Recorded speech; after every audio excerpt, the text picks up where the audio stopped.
Father of Indian constitution B R Ambedkar एक Mahar cast से थे। वो कास्ट अनटचेबल मानी जाती थी। तो बी आर अम्बेडकर ने अपनी पूरी लाइफ में बहुत ज़्यादा सिवियर डिस्क्रिमिनेशन सहा है और बहुत ज़्यादा अन्याय सहे हैं। मैं आपको एक इंसिडेंट बताती हूँ। बी आर अम्बेडकर जब स्कूल में थे तो he was not allowed to take water from the school tap just because वो एक अनटचेबल मेहर कास्ट से थे। ऐसे बहुत सारे इंसिडेंट्स के बाद B R Ambedkar and other constitutional leaders साथ में आए and brought article 17 into picture. Hello everyone, my name is Manya and you are watching legal Thikana. Article 17 बात करता है अबॉलिशन ऑफ अनटचेबिलिटी की। अनटचेबिलिटी कहीं पर भी डिफाइन नहीं है, ना ही कॉन्स्टिट्यूशन ने डिफाइन किया है और ना ही पार्लियामेंट ने किसी भी स्टैट्यूट में अनटचेबिलिटी को डिफाइन किया है। तो ऐसे में we are left with supreme court and high court rulings. 1958 में मैसूर हाई कोर्ट ने देवरज्जा वर्सेस पद्मन्ना में ये कहा था कि कॉन्स्टिट्यूशन में आर्टिकल 17 में अनटचेबिलिटी इन्वर्टेड कॉमास में दी हुई है।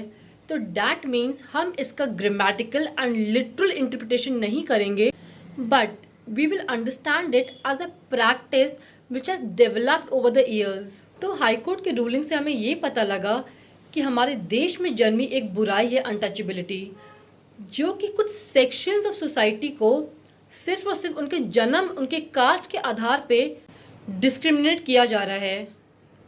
अब अनटचेबिलिटी की पनिशमेंट क्या है?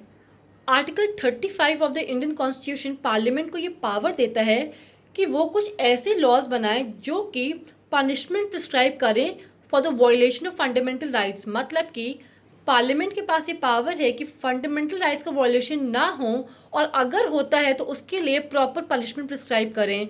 तो पार्लियामेंट लेके आता है अनटचेबिलिटी ऑफेंसेस एक्ट 1955 और इसी एक्ट में 1976 में अमेंडमेंट्स होते हैं to make it more stringent. बाद में इस एक्ट का नाम बदल के कर दिया गया protection of civil rights act 1955। तो as per this act protection of civil rights act 1955, कोई भी ऐसा पर्सन जो कि अनटचेबिलिटी प्रैक्टिस कर रहा है इन एनी मैनर और फॉर्म, उसको 6 months ऑफ इम्प्रिजनमेंट और 500 रुपीज़ फाइन और बोथ ये पनिशमेंट भुगतनी पड़ सकती है। अब ऐसे कौन से एक्ट्स हैं जो अनटचेबिलिटी की कैटेगरी में आएंगे?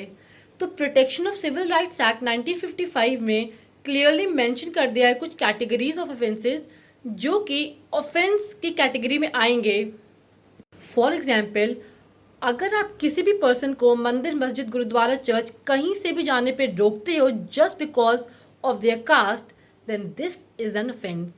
नेक्स्ट, अगर आप अपने आर्टिकल से ये जस्टिफाई करते हो untouchability in any manner, this is an offence.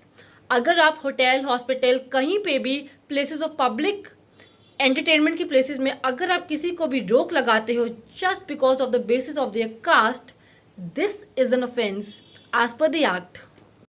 किसी भी पर्सन को अगर आप इंसल्ट कर रहे हो just because that person is a scheduled caste, then that is an offense under the Protection of Civil Rights Act 1955 and you are punishable. For more such legal updates, stay tuned, keep learning, keep watching Legal Tikana. Thank you.